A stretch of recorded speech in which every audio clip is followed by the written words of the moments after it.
Hello दोस्तों, free online teaching one में आपका स्वागत है। आज हम वर्कशीट 2020-21 विषय सामाजिक विज्ञान हिंदी माध्यम कक्षा 8वीं माह फरवरी की वर्कशीट का सॉल्यूशन देखेंगे। इसके पहले के वीडियो में हमने आपको हिंदी, अंग्रेजी, गणित और विज्ञान की वर्कशीट का सॉल्यूशन प्रोवाइड करा दिया था। यदि आपने इसके पहले के वीडियो को नहीं देखा है तो डिस्क्रिप्शन में दी गई लिंक पर जाकर आप देख सकते हैं। इससे पहले यदि आपने हमारे चैनल को सब्सक्राइब नहीं किया है तो प्लीज सब्सक्राइब कीजिए, साथ में बेल आइकन को भी प्रेस कीजिए ताकि कोई भी वीडियो की नोटिफिकेशन आप तक सबसे पहले पहुंचे। तो चलिए वीडियो को स्टार्ट करते हैं। इसमें सबसे पहले देखते हैं खंडा। प्रश्न क्रमांक 1, निम्न प्रश्नों के उत्तर दीजिए। इसमें पहला आ नंबर का क्वेश्चन है, मरुस्थलीय क्षेत्र में पवन निक्षेपण से कौन कौन सी स्थलाकृतियों का निर्माण होता है। तो हम इस क्वेश्चन का आंसर देखते हैं। तो ये आपके प्रश्न क्रमांक 1 के आ नंबर के क्वेश्चन का आंसर हो जाएगा। पवन निक्षेपण से पुलिन, बीज, रोधिका व लेगुन आदि स्थलाकृतियों की रचना होती है। इसके बाद देखते हैं 12 नंबर का क्वेश्चन, मृदा संरक्षण के लिए स्थानीय स्तर पर अपनाई जाने वाली विधियों के बारे में पता कर लिखिए। तो हम इस क्वेश्चन का आंसर देखते हैं। तो ये आपके प्रश्न क्रमांक 1 के 12 नंबर के क्वेश्चन का आंसर हो जाएगा। वन संरक्षण, वनों के वृक्षों की अंधाधुंध कटाई पर प्रतिबंध। दूसरा, सीढ़ीदार खेत बनाना। तीसरा, कृषि की पट्टीदार विधि अपनाना। और चौथा, बंध बनाना। पांचवा, बाढ़ नियंत्रण। और छठवां, वृक्षारोपण। तो इस प्रकार ये आपका 12 नंबर के क्वेश्चन का आंसर हो जाएगा। इसके बाद देखते हैं प्रश्न क्रमांक 2, निम्न प्रश्नों के उत्तर दीजिए। इसमें आ नंबर का क्वेश्चन है, ऊपर दिए गए समाज सुधारकों को पहचान कर उनके द्वारा किए गए समाज सुधारक संबंधी कार्य लिखिए। तो हम इस क्वेश्चन का आंसर देखते हैं। तो यह आपके प्रश्न क्रमांक 2 के आ नंबर के क्वेश्चन का आंसर हो जाएगा। तो आपको यहां से यहां तक लिख देना है।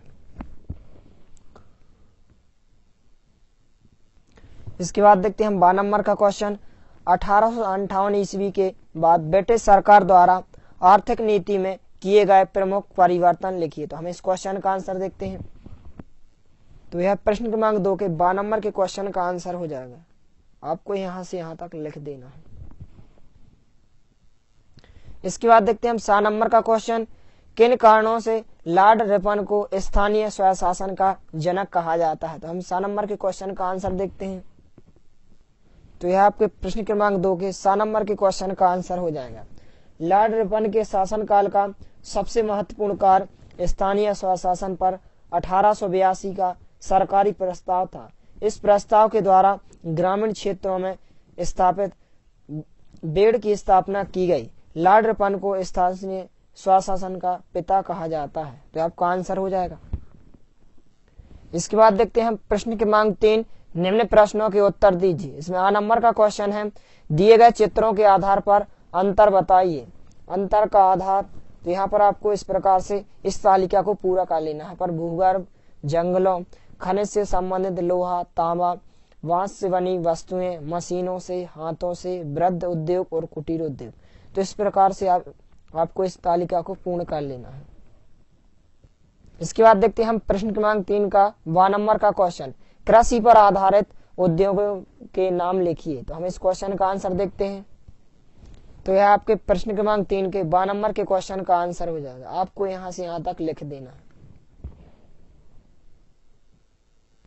इसके बाद देखते हैं 7 नंबर का क्वेश्चन, लघु व कुटीर उद्योगों की सूची बनाइए तथा आपके आसपास चलने वाले किसी एक उद्योग की कार्य पद्धति के बारे में पता कर लिखिए। तो हम इस क्वेश्चन का आंसर देखते हैं।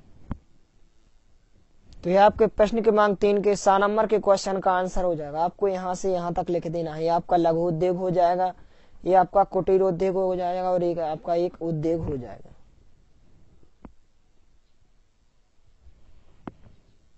इसके बाद देखते हैं प्रश्न क्रमांक 4, चित्र देखकर प्रश्नों के उत्तर दीजिए। तो आपको एक चित्र दिखाई दे रहा है, इसको देखकर आपको निम्न प्रश्नों के उत्तर को देना है। इसमें आ नंबर का क्वेश्चन है, दिए गए चित्र को पहचान कर स्थलाकृति का नाम लिखिए। तो इसका आंसर हो जाएगा जलप्रपात।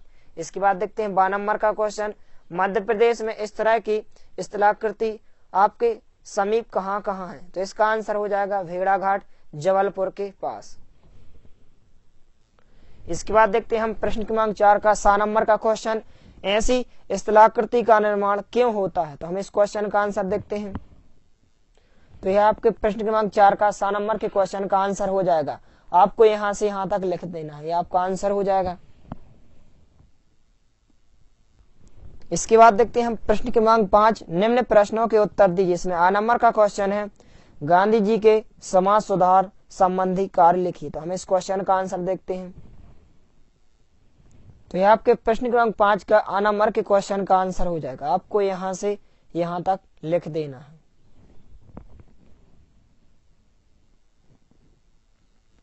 इसके बाद देखते हैं हम प्रश्न क्रमांक 5 का 12 नंबर का क्वेश्चन, शांति काल में रक्षा सेनाएं क्या क्या कार्य करती हैं, लिखिए। तो हम इस क्वेश्चन का आंसर देखते हैं।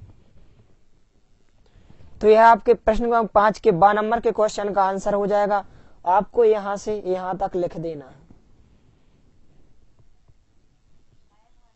इसके बाद देखते हैं हम प्रश्न क्रमांक 5 का 7 नंबर का क्वेश्चन, बाल गंगाधर तिलक द्वारा जन जागृति हेतु किए गए कार्य लिखिए। तो हम इस क्वेश्चन का आंसर देखते हैं। तो यह आपके प्रश्न क्रमांक 5 के 7 नंबर के क्वेश्चन का आंसर हो जाएगा। आपको यहां से यहां तक लिख देना है। तो यह आपका आंसर हो जाएगा। इसके बाद देखते हैं प्रश्न क्रमांक 6, निम्न प्रश्नों के उत्तर दीजिए। जिसमें आ नंबर का क्वेश्चन है, पंचशील समझौता किन देशों के मध्य हुआ है? तो हम इस क्वेश्चन का आंसर देखते हैं। तो यह आपके प्रश्न क्रमांक 6 के आ नंबर के क्वेश्चन का आंसर हो जाएगा। पंचशील समझौता चीन क्षेत्र के तिब्बत और भारत के मध्य हुआ। इसके बाद देखते हैं हम प्रश्न क्रमांक 6 का 12 नंबर का क्वेश्चन, पंचशील के नियम कौन कौन से हैं? तो हम इस क्वेश्चन का आंसर देखते हैं।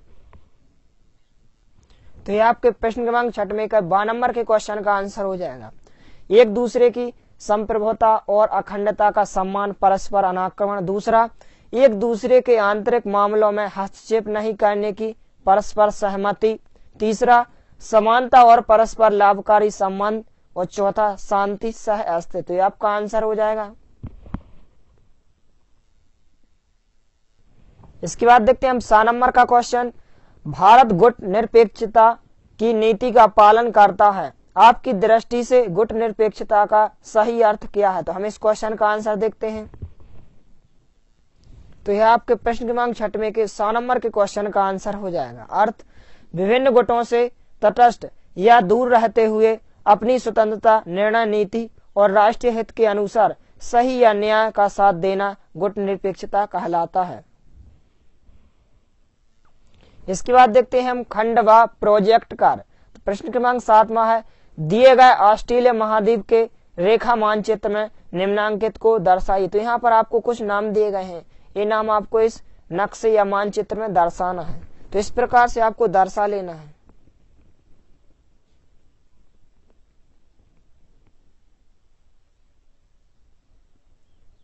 इसके बाद आपको नीचे यहाँ पर कुक जल संधि। यदि वीडियो पसंद आए तो प्लीज लाइक कीजिए, दोस्तों के साथ शेयर कीजिए, और यदि आपने हमारे चैनल को सब्सक्राइब नहीं किया है तो प्लीज सब्सक्राइब कीजिए। धन्यवाद।